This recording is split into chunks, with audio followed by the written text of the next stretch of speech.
Menantu Presiden marah besar pengungsi Rohingya kantongi KTP Medan, Bobby kecolongan.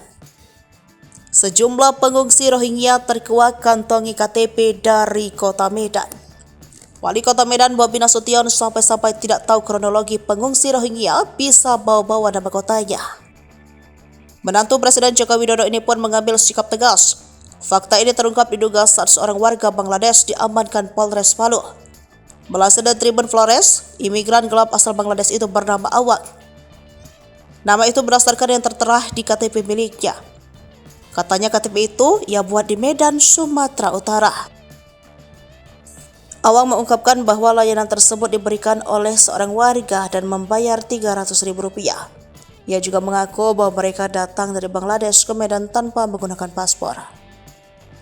Setelah mendapatkan KTP tersebut, Awang dan rekan-rekannya langsung berangkat menggunakan pesawat dari Medan ke Kupang dan terus antam buah secara bertahap. Ia juga mengakui bahwa mereka sudah berada di Desa Takirin sejak tanggal 26 November lalu atau kurang lebih 2 minggu. Menurutnya tujuan kedatangan mereka ke Atambua adalah untuk bekerja. Terkait itu, Bobby mengaku sudah mengingat petugas Disduk Capil, camat dan lurah untuk tidak bermain dalam pengurusan KTP.